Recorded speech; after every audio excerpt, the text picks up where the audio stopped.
Bien, hermanos, vamos una vez más al Evangelio de Mateo, capítulo 7, para continuar con nuestra serie de exposiciones consecutivas en el Sermón del Monte. Mateo, capítulo 7, leeremos una vez más los versículos 15 al 20. Guardaos de los falsos profetas que vienen a vosotros con vestidos de ovejas, pero por dentro son lobos rapaces. Por sus frutos los conoceréis.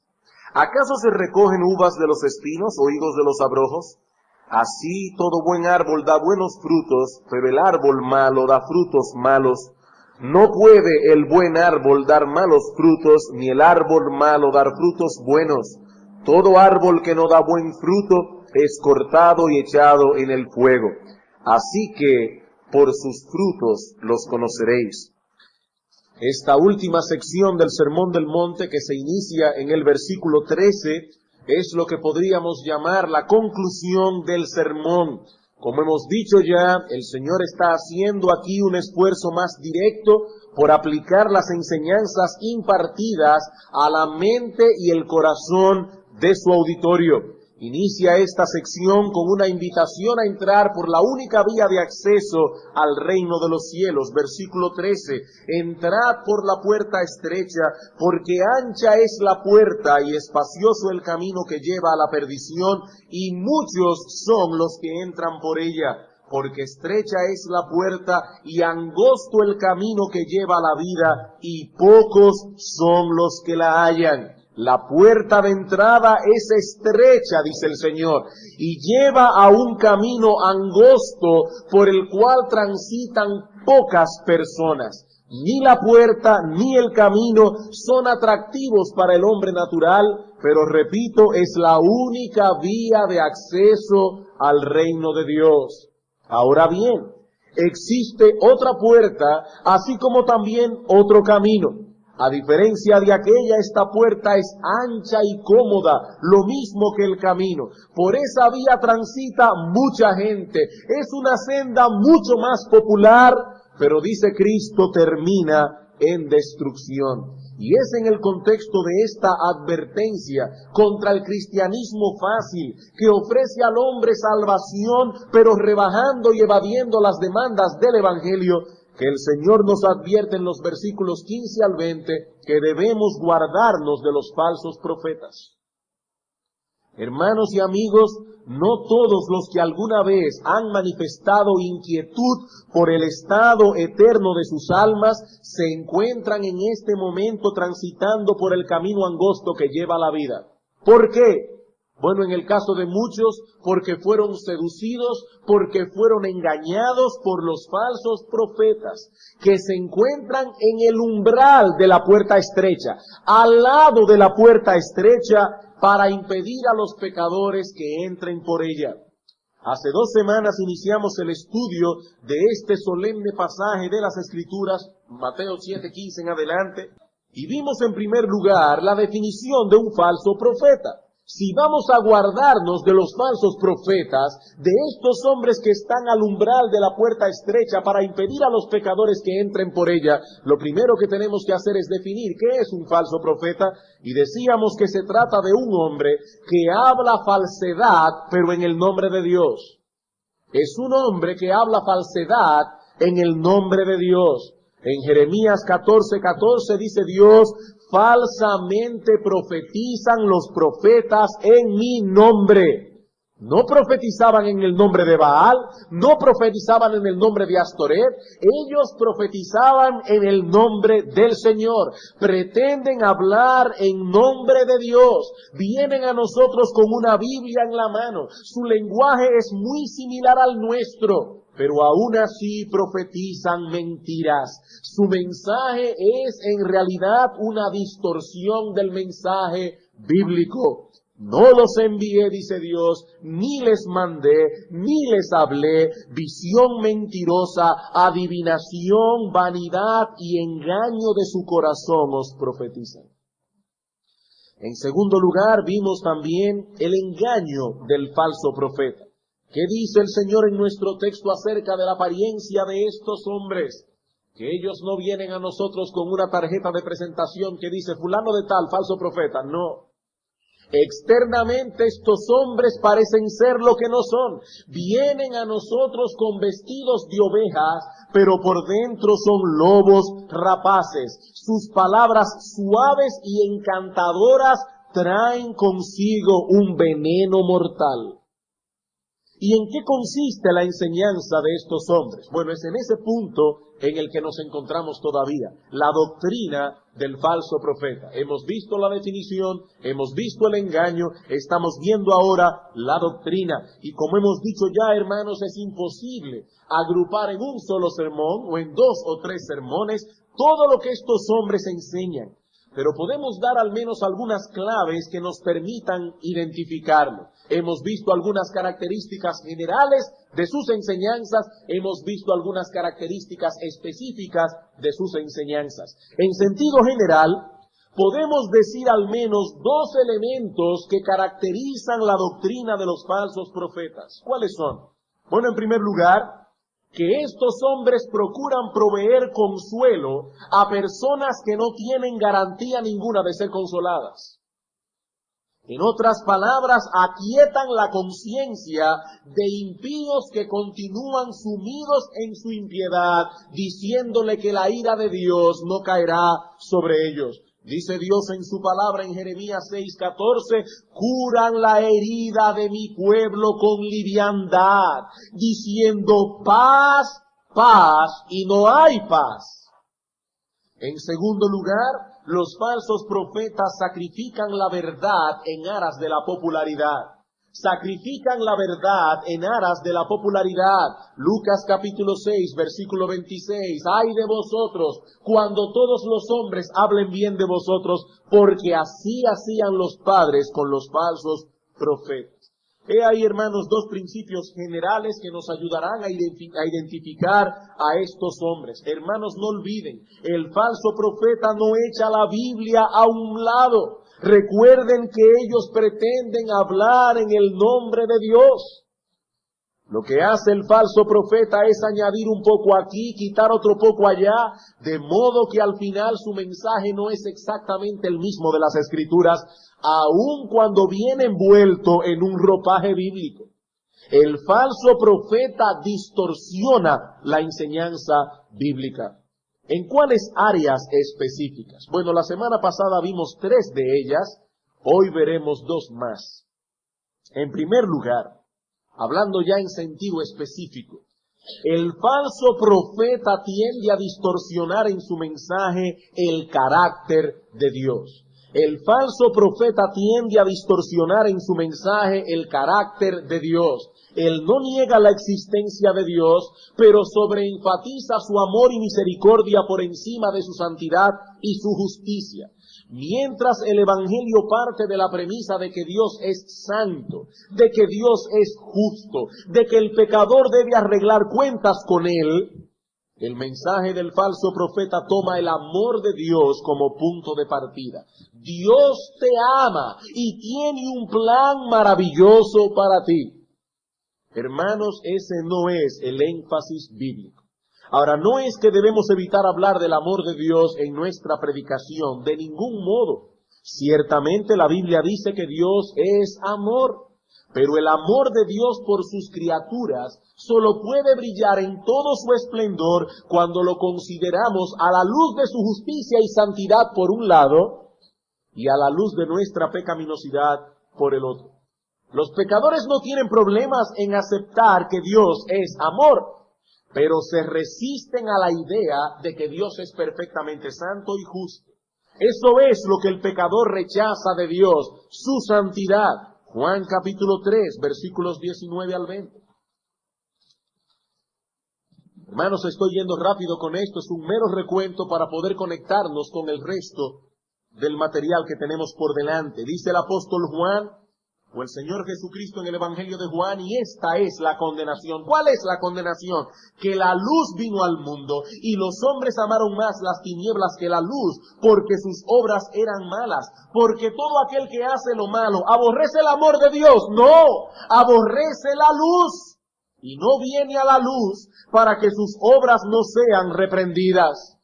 El falso profeta sabe que el hombre aborrece la luz y por lo tanto se cuida de enfatizar el elemento que resulta más atractivo para el pecador, aun cuando al hacerlo caricaturice la imagen de Dios. En segundo lugar, el falso profeta distorsiona la doctrina bíblica de la pecaminosidad del hombre. El falso profeta se reconoce en que distorsiona la doctrina bíblica de la pecaminosidad del hombre. No que los falsos profetas se vayan por completo a hablar del pecado, o que nieguen abiertamente la realidad de que el hombre es pecador, no, pero hablan del pecado en términos tan generales que nadie se siente incómodo, nadie se siente ofendido al escucharle. Mientras la Escritura presenta al hombre como un ser que ha sido totalmente dañado por el pecado, como un enemigo de Dios, y peor aún, totalmente inhabilitado para salir de esa condición por sí mismo, el falso profeta nos habla más bien de la necesidad de alimentar nuestra autoestima, nuestro sentido de valía personal, y aún nos advierten del daño tan grande que se le hace a las personas cuya autoestima no ha sido adecuadamente desarrollada. Y finalmente vimos la semana pasada que el falso profeta distorsiona también la doctrina bíblica del remedio ofrecido por Dios para salvar a los pecadores. ¿Cuál es el remedio ofrecido por Dios para salvar a los perdidos? El Hijo de Dios encarnado muriendo en la cruz del Calvario para pagar la deuda de aquellos que el Padre había elegido para salvación desde antes de la fundación del mundo. ¿Y cuál es el medio a través del cual los pecadores obtienen el beneficio de esa obra redentora? La fe. Somos salvos por gracia, dice Pablo en Efesios 2, por medio de la fe. Una fe que nos lleva a confiar enteramente en Cristo para salvación. Una fe que nos mueve a abrazarle a Él y a apropiarnos de Él tal cual Él es ofrecido en los evangelios como Rey, profeta y sacerdote.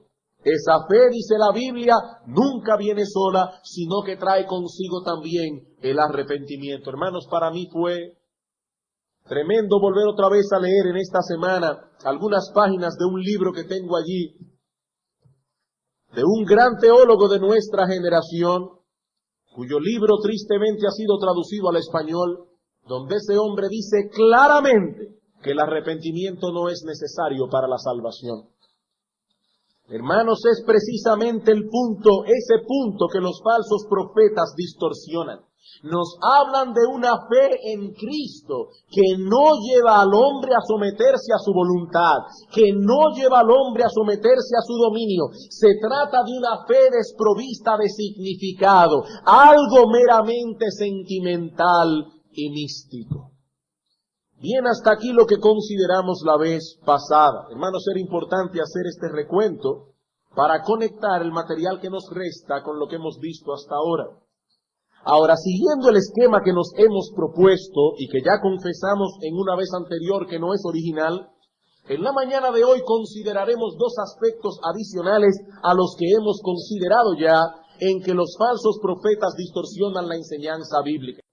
El falso profeta no solo distorsiona la doctrina bíblica del carácter de Dios, de la pecaminosidad del hombre y del remedio ofrecido por Dios para salvar a los pecadores, sino también, en cuarto lugar, distorsiona la doctrina bíblica de la seguridad de salvación. El falso profeta distorsiona la doctrina bíblica de la seguridad de salvación. ¿Cuál es la base sobre la cual deben descansar los que profesan creer en Cristo para estar seguros de que son salvos? En otras palabras, ¿cómo puedo yo estar seguro de mi propia salvación?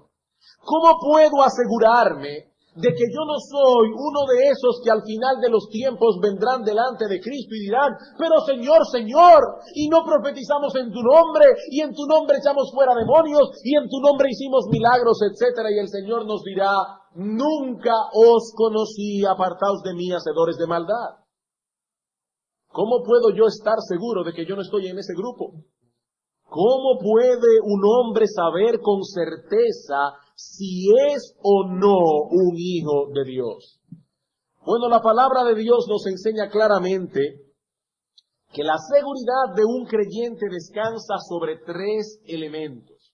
No sobre uno u otro, sino sobre los tres, como si fuese un trípode. No sé cuántos de ustedes han visto un trípode, pero es lo que se usa, por ejemplo, para apoyar una cámara de video. Hay un trípode donde está apoyada la cámara de video. Son tres patas. Un trípode no puede apoyarse si le falta una de sus patas, cualquiera de esas. Bueno, de igual modo, la seguridad del cristiano depende de estos tres elementos juntos. No la seguridad de su salvación en el sentido de que la seguridad de que somos salvos depende de la fe de Cristo que nos salvó por medio de la fe.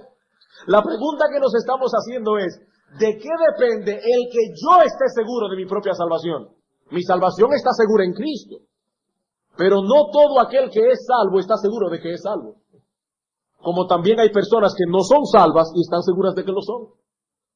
La pregunta es, ¿cómo yo puedo sobre una base objetiva estar seguro de mi propia salvación? Bueno, he aquí el trípode bíblico. En primer lugar, tenemos las promesas que la Biblia da a los pecadores arrepentidos y que el Espíritu Santo hace real en nuestros corazones, de que todo aquel que viene a Cristo en arrepentimiento y fe no se perderá. Repito, en primer lugar tenemos las promesas que la Biblia da y que el Espíritu Santo eficazmente aplica al corazón de los hijos de Dios, de que todo aquel que viene a Cristo en arrepentimiento y fe no se perderá. Ahora pues, dice Pablo, ninguna condenación hay para los que están en Cristo Jesús. Ninguna condenación. Justificados pues por la fe, tenemos paz para con Dios. Romanos 8.1, Romanos 5.1, Juan 5.24, el texto que leyó nuestro amado pastor esta mañana. De cierto os digo, el que oye mi palabra y cree al que me envió, tiene vida eterna y no vendrá a condenación, porque ha pasado de muerte a vida. Juan 10.27 en adelante, mis ovejas oyen mi voz y yo las conozco y me siguen y nadie las arrebatará de mi mano. Mi Padre que me las dio es mayor que todos y nadie las puede arrebatar de la mano de mi Padre. Cuántas hermosas promesas ha dejado Dios en su palabra para aquellos pecadores que han venido a Cristo en arrepentimiento y fe. Ninguno se perderá. Pero hermanos, queridos hermanos, esa no es la única base de nuestra seguridad. En segundo lugar, tenemos las evidencias de una vida transformada. En segundo lugar, tenemos las evidencias de una vida transformada. Esa es la enseñanza que encontramos vez tras vez en la primera epístola de Juan. Primera de Juan capítulo 2, versículo 3. Y en esto sabemos que nosotros le conocemos, si guardamos sus mandamientos. ¿Cómo puedo yo saber que yo conozco a Dios? Ah, pastor, porque cuando yo me postro a orar, yo quiero que usted vea cómo las lágrimas corren por mi mejilla y mi corazón se acelera y me da como un calambre. No, pero eso no es lo que dice Juan. Juan dice allí, sabemos que le conocemos si guardamos sus mandamientos. Primera de Juan 3:14, nosotros sabemos que hemos pasado de muerte a vida, en que hicimos una decisión en una iglesia cuando el predicador llamó a los pecadores al frente. No, en que amamos a los hermanos. Las evidencias de una vida transformada. Y en tercer lugar, tenemos el testimonio del Espíritu Santo. El testimonio interno del Espíritu Santo. En Romanos capítulo 8, versículo 16, dice Pablo, el Espíritu mismo da testimonio a nuestro espíritu de que somos hijos de Dios. Así que tenemos por un lado las promesas de la palabra de Dios dada a los pecadores arrepentidos. Por el otro lado tenemos las evidencias de una vida transformada y por el otro el testimonio del Espíritu Santo. ¿Cómo puede un hombre adquirir la certeza de que es un hijo de Dios? ¿Sobre qué base debe descansar para afirmar tal cosa? ¿Cómo puedes tú decir yo soy un hijo de Dios? Cuando ese hombre lee las promesas de las Escrituras, el que cree en mí tiene vida eterna. Esas palabras son consoladoras para él. No solo porque el Espíritu da testimonio a su espíritu de ser un hijo de Dios, sino porque este hombre tiene en su vida las marcas que evidencian una obra de gracia en el corazón.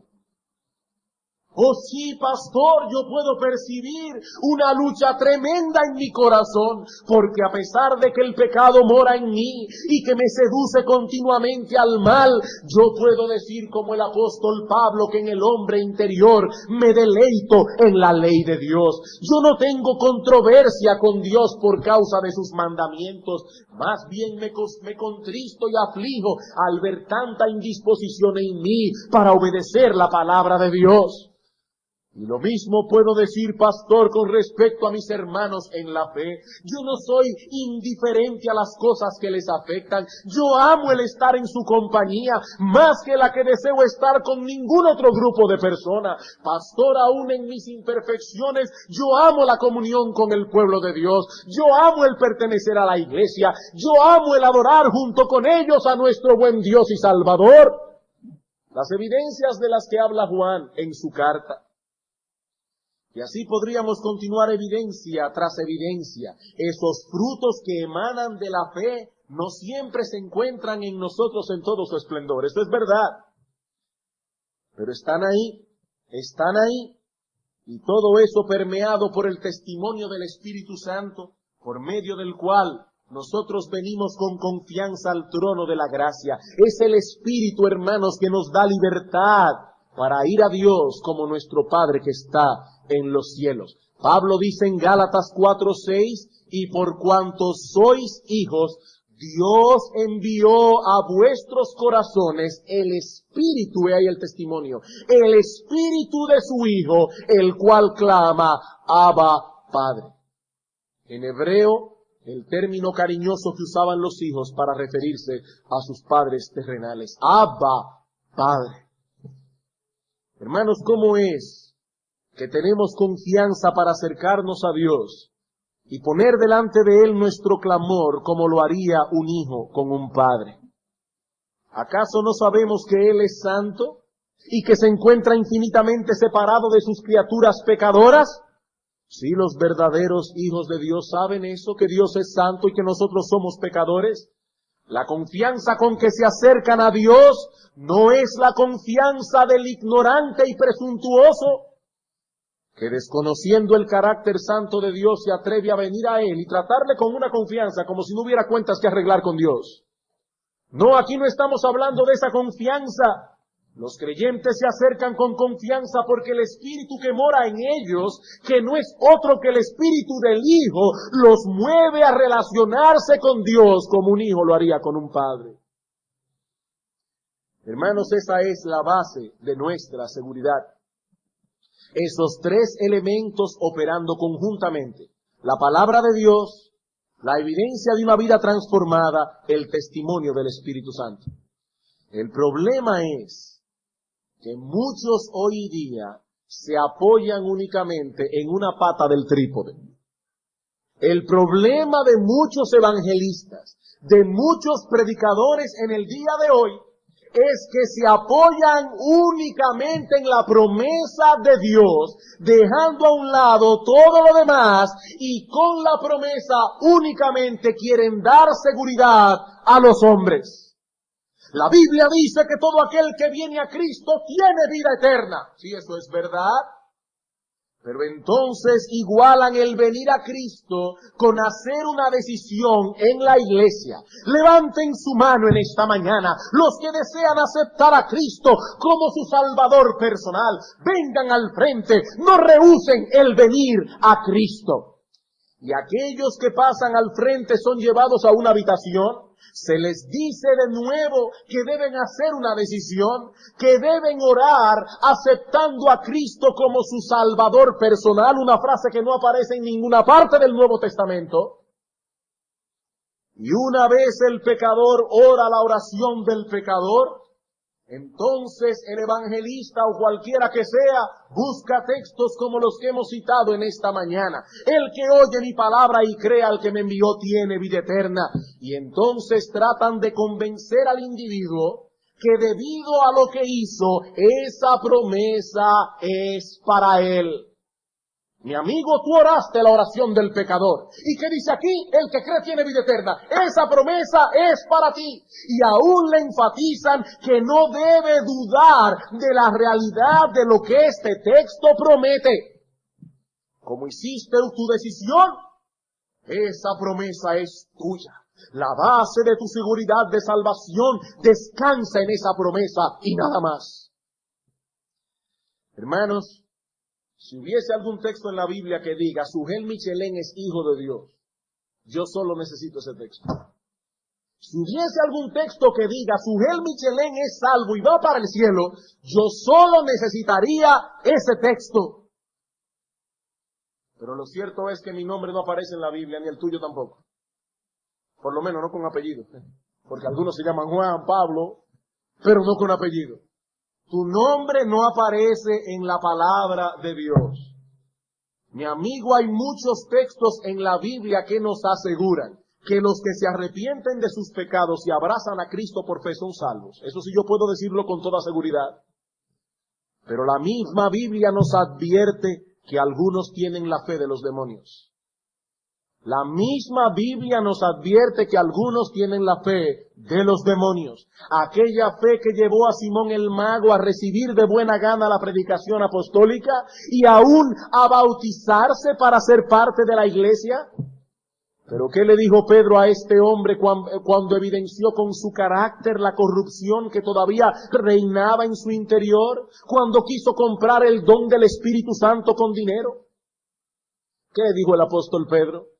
Tu dinero perezca contigo, porque has pensado que el don de Dios se obtiene con dinero. No tienes tú ni parte ni suerte en este asunto, porque tu corazón no es recto para con Dios. Arrepiéntete pues de tu maldad y ruega a Dios si quizá te sea perdonado el pensamiento de tu corazón. Pedro, este hombre hizo una decisión.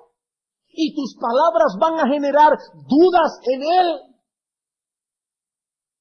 Pedro diría, sí, este hombre no tiene parte ni suerte con el pueblo de Dios, aunque haya hecho 1000 decisiones.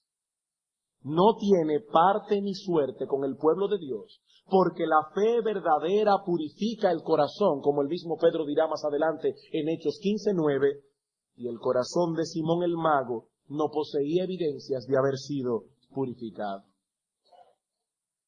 Oh sí, mi amigo, la Biblia promete salvación segura para todo aquel que cree, pero habla también de aquellos frutos que emanan de la verdadera fe.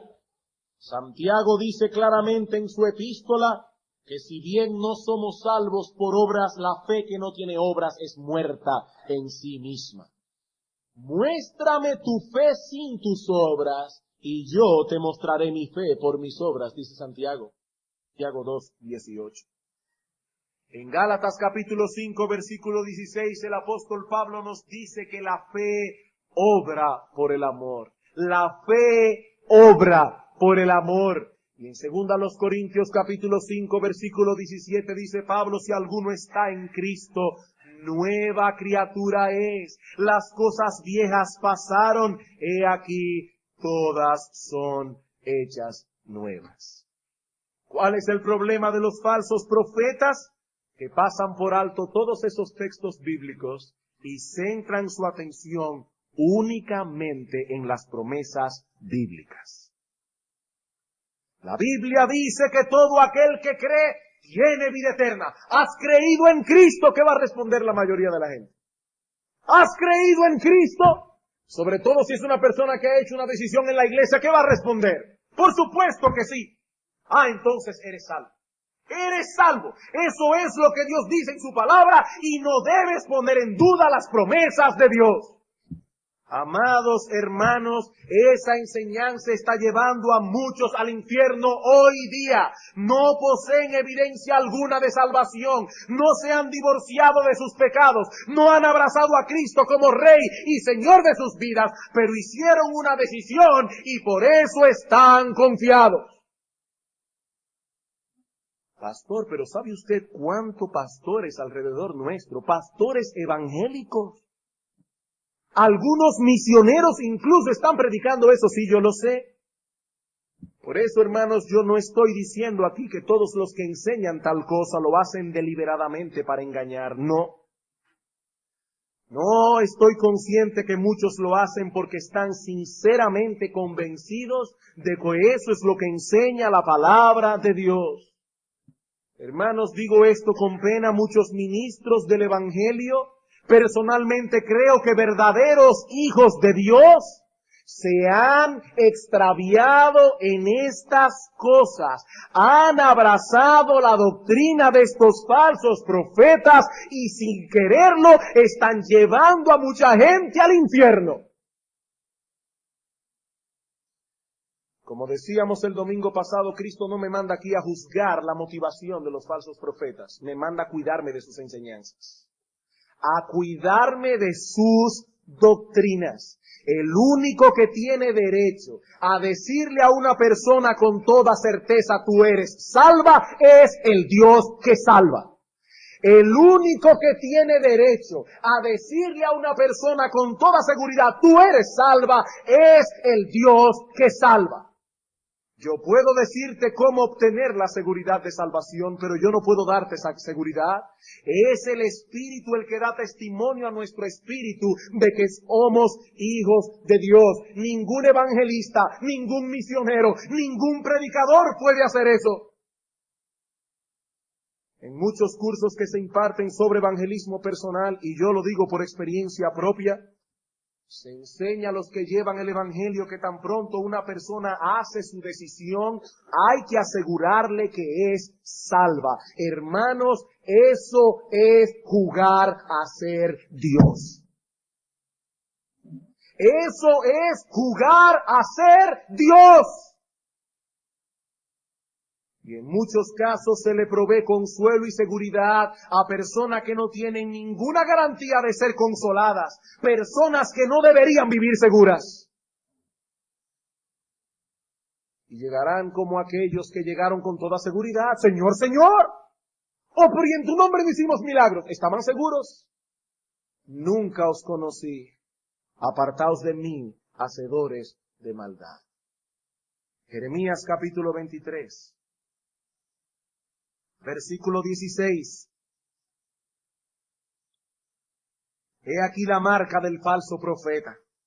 Así ha dicho Jehová de los ejércitos, no escuchéis las palabras de los profetas que os profetizan, os alimentan con vanas esperanzas, hablan visión de su propio corazón, no de la boca de Jehová. ¿Y qué es lo que dicen?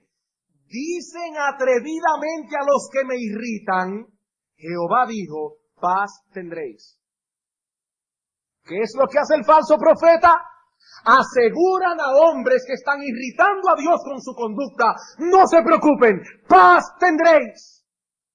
Y sigue diciendo, y a cualquiera que anda tras la obstinación de su corazón, estos hombres dicen, no vendrá mal sobre vosotros. He ahí, hermanos, la característica de un falso profeta. Pero ¿cuál es la marca de un verdadero profeta? Versículo 18 al 22. Porque ¿quién estuvo en el secreto de Jehová y vio y oyó su palabra? ¿Quién estuvo atento a su palabra y la oyó? En otras palabras, ¿cuáles son los profetas que en verdad han llegado al consejo del Señor? He aquí que la tempestad de Jehová saldrá con furor, y la tempestad que está preparada caerá sobre la cabeza de los malos. No se apartará el furor de Jehová hasta que lo haya hecho y hasta que haya cumplido los pensamientos de su corazón. En los postreros días lo entenderéis cumplidamente. No envié yo a aquellos profetas, pero ellos corrían. Yo no les hablé, mas ellos profetizaban. Pero si ellos hubieran estado en mi secreto, si hubiesen sido de ese grupo que en verdad conocían el corazón de Dios, habrían hecho oír mis palabras a mi pueblo y lo habrían hecho volver de su mal camino y de la maldad de sus obras. ¿Qué es lo que hace el profeta verdadero? El profeta verdadero habla paz a personas que andan por sendas de justicia, a los que han entrado por la puerta estrecha y transitan por el camino angosto. Hermanos, la Biblia dice que la justicia y la paz se besaron. La justicia y la paz se besaron. Donde no hay justicia, no hay garantía de paz. Pero el falso profeta promete paz aun a aquellos que transitan por caminos de maldad. No se preocupen. Ustedes hicieron su decisión. Llevan todos los sábados el cordero al sacrificio. Jehová dice, paz tendréis. Paz tendréis. No oigan a Jeremías. Es un hombre negativo. Siempre hablando de juicio. Siempre hablando del infierno. Es un hombre extremista este Jeremías. Dice Dios, esos hombres nunca han estado en mi consejo. Nunca han estado en mi consejo. Pero aún tenemos un área más que debemos tocar en la que los falsos profetas distorsionan la enseñanza bíblica. Y es en la necesidad de perseverar y continuar transitando por el camino angosto hasta el fin. ¿Cuál es la otra doctrina que los falsos profetas distorsionan? Ellos niegan la necesidad de perseverar y continuar transitando por el camino angosto hasta el fin. Los teólogos llaman a esto la perseverancia de los santos. Ahora, hermanos, ¿qué significa la palabra perseverar? Significa continuar en un curso de acción aún a pesar de las dificultades. ¿Qué significa perseverar? Continuar en un curso de acción aún a pesar de las dificultades. Cuando oímos que alguien ha estado perseverando en algo, sabemos entonces que esa persona ha continuado envuelto en un asunto a pesar de las dificultades y problemas que ha tenido que confrontar en el camino. Por ejemplo, hermanos, si alguno de ustedes llega a mi casa y me encuentra dormitando en una hamaca y se queda por un rato conversando con mi familia y yo sigo dormitando plácidamente en mi hamaca, usted seguramente no dirá, o al menos no lo dirá en serio, el pastor está perseverando en dormir. No, la palabra perseverancia allí no tiene lugar. Ahora, si usted llega al mediodía y me encuentra trabajando en mi jardín y se entera por mi esposa que yo he estado allí desde temprano en la mañana, a pesar del calor, a pesar de los mosquitos, a pesar de las ampollas que tengo en la mano, entonces sí se puede decir que yo he perseverado en mi trabajo. Perseverar es continuar en el mismo curso de acción a pesar de las dificultades. Bien, en lo que respecta a la salvación, la Escritura enseña claramente dos verdades que bajo ningún concepto deben ser separadas la una de la otra. ¿Cuáles son? Bueno, por un lado, la Biblia enseña que aquellos a quienes Dios salva, los preserva hasta el fin. Ninguna persona que ha sido realmente salvada por Dios se perderá. La salvación es del Señor. Él la inicia, Él la llevará a su fin. Y hermanos, si solo tuviésemos Romanos 8 para probar esta doctrina, ese pasaje bastaría. Romanos capítulo 8, ¿quién es el que condenará? Cristo es el que murió. Más aún el que también resucitó, el que está sentado a la diestra de Dios, el que continuamente intercede por nosotros. ¿Quién nos separará del amor de Cristo? ¿Hambre, persecución, angustia, peligro, espada? No. Antes en todas esas cosas somos más que vencedores por medio de aquel que nos amó. Por lo cual estoy seguro, dice Pablo, que ni la muerte, ni la vida, ni ángeles, ni principados, ni potestades.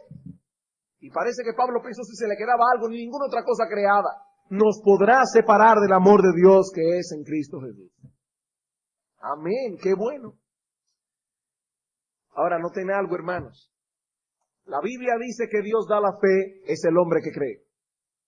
La Biblia dice que Dios da el arrepentimiento, es el hombre que se arrepiente. La Biblia dice que Dios preserva a sus santos, son los santos los que perseveran hasta el fin.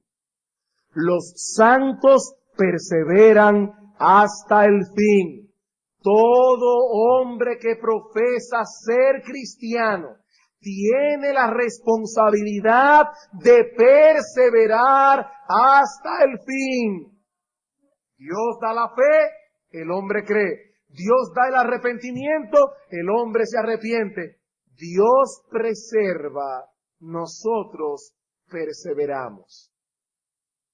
Pastor, ¿y no hay una contradicción en esto? No, ninguna contradicción. El punto es esto.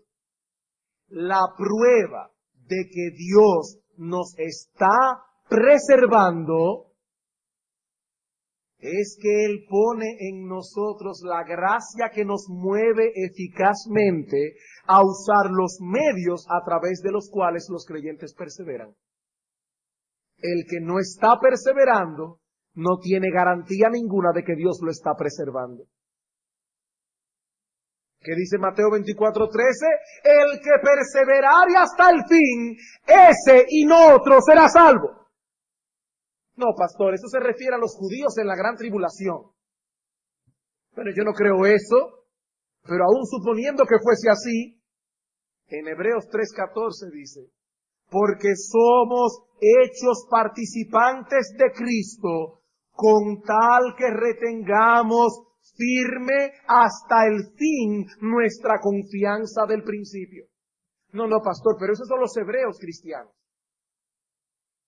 Bueno, Juan 8:31, todos los teólogos están de acuerdo que Juan es el evangelio para los gentiles. ¿Y qué dice Juan? Si vosotros permaneciereis en mi palabra, seréis verdaderamente mis discípulos. Y si no permanecemos en su palabra, sois discípulos falsos. Juan capítulo 15, versículo 6. El que en mí no permanece será echado fuera como pámpano.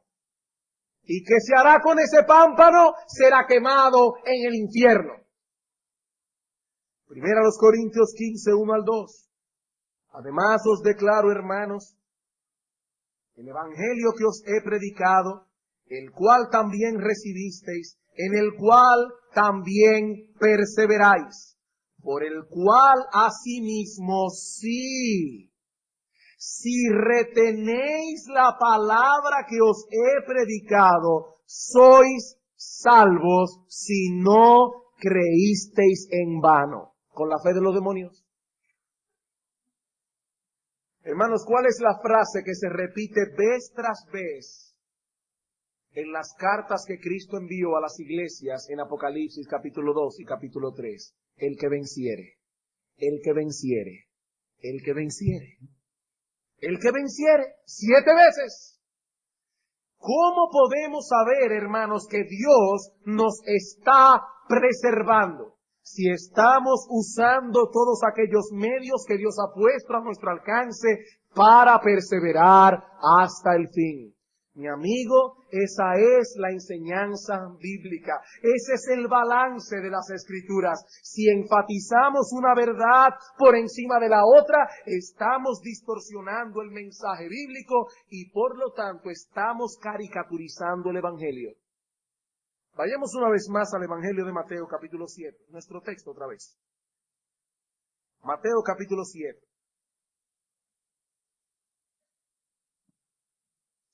¿Qué debemos hacer si queremos alcanzar la vida eterna? Debemos entrar por la puerta estrecha. Entrad por la puerta estrecha, versículo 13. ¿Y qué encontramos inmediatamente después de la puerta estrecha? Un camino angosto que lleva a la vida, dice el Señor en el versículo 14. La puerta lleva al camino, el camino lleva a la vida. Hay una conexión inseparable entre estas tres cosas, la puerta, el camino y la vida. ¿Qué es la puerta estrecha, la verdadera conversión? ¿Qué es el camino angosto? El andar de aquellos que perseveran en la obediencia, que perseveran en agradarle a Él. Mi amigo, el que no se encuentra en estos momentos transitando por ese camino es un presuntuoso si cree que entró por la puerta y más aún si cree que al final llegará a la vida. Es un presuntuoso. Hermanos, Dios preserva, el hombre persevera. Aquel que no está perseverando no tiene garantía ninguna de que Dios lo está preservando. Mientras el falso profeta nos dice, no hay problemas. Si algún día hiciste tu decisión, no hay nada que temer. La Biblia dice más bien, seguid la paz con todos y la santidad. ¿Por qué debemos seguir la santidad? Porque sin ella nadie verá al Señor. Nadie verá sin ella al Señor. ¿Somos salvos por ser santos? Por supuesto que no. Somos salvos por gracia por medio de la fe. Pero todo aquel que en verdad ha creído persevera en ese camino de fe. Persevera en su lucha contra la corrupción de su corazón. Porque desea ser santo delante de Dios. Juan capítulo 17. Juan capítulo 17 versículo 24. Padre, dice Cristo, aquellos que me has dado, quiero que donde yo estoy, también ellos estén conmigo para que vean mi gloria. Hermanos, ahí hay seguridad. Cristo dijo en una ocasión, Señor, hablándole al Padre, yo sé que tú siempre me oyes. Dios el Padre nunca le ha negado una oración a Cristo. Y Él dijo aquí, Padre, aquellos que tú me diste, yo quiero que estén conmigo. Y pueden estar seguros, hermanos, Dios el Padre responderá esa oración de Dios el Hijo con toda seguridad. Pero eso no fue lo único que pidió el Señor en esa oración. Versículo 15. Padre, no ruego que los quites del mundo, sino que los guardes del mal. No son del mundo, como tampoco yo soy del mundo. Santifícalos en tu verdad, tu palabra es verdad. Queridos hermanos, así como podemos decir que esta oración sacerdotal asegura mi glorificación, también puedo decir que asegura mi santificación. Y si no estoy siendo santificado, ¿cómo puedo saber que al final seré glorificado? Romanos capítulo 6, versículo 22. Y noten aquí, hermanos, en este texto, en un lenguaje teológico, lo mismo que dice el Señor en un lenguaje más ilustrativo en Mateo 7. Romanos capítulo 6, versículo 22. Mas ahora que habéis sido libertados del pecado y hechos siervos de Dios, la puerta estrecha, tenéis por vuestro fruto la santificación, el camino angosto, y como fin, la vida eterna. Todos los que han sido libertados del pecado, todos los que han sido hechos siervos de Dios, ¿qué tienen ahora? El fruto de la santidad y que tendrán al final la vida eterna. El que no tiene el fruto, ¿cómo sabe que ha sido libertado del pecado? ¿Y cómo entonces puede tener la certeza de que al final tendrá la vida eterna? Amados hermanos, queridos hermanos, que nadie se ampare en las hermosas promesas de las Escrituras para ser perezoso en el cuidado de su alma. que nadie se ampare en las promesas bíblicas de preservación para ser un perezoso en el cuidado de su alma. Mi amigo, óyeme bien, aunque seas miembro de esta iglesia, si no perseveras, terminarás en el infierno, porque la vida cristiana es una lucha y solo pueden estar seguros de la preservación divina aquellos que permanecen luchando hasta el fin. En el progreso del peregrino, Juan Bunyan nos presenta esta verdad solemne como ningún otro podría ser. Nos dice Bunyan que él vio en su sueño cómo Cristiano llega a la casa de intérprete. Y en la casa de intérprete Cristiano se encuentra con un hombre desesperado, encerrado en una jaula de hierro, para el cual ya no había esperanza. Cristiano pregunta a este hombre, ¿quién eres tú? Y él responde, yo soy ahora lo que no era antes. ¿Y qué eras antes? Noten el cuidado que Bunyan pone al escoger sus palabras. Antes era un profesante floreciente. Él no dice antes era cristiano. Antes era un profesante floreciente. No solo profesaba la fe, sino que aún tenía ciertos frutos que parecían ser propios de un creyente, tanto a los ojos míos como a los ojos de los demás. Pero ahora soy un hombre desesperado, encerrado en esta jaula de hierro. Pregunta Bunyan, ¿pero cómo llegaste a estar en esa condición? Escuchen bien. Dejé de velar y de ser sobrio. Dejé de velar y de ser sobrio. Hermano querido, los que profesan la fe tienen solo dos alternativas. Solo dos. Los que profesan, yo no estoy diciendo los cristianos, los que profesan serlo, porque yo no tengo una bola de cristal para saber quién lo es y quién no lo es. Los que profesan serlo tienen solo dos alternativas. O continúan luchando o terminan en el infierno. O continúan luchando o terminarán en el infierno. Demostrarán con su apostasía que nunca conocieron la verdadera gracia en Cristo, que nos mueve eficazmente a perseverar en el camino angosto. Mira, hermano, aunque sea gateando.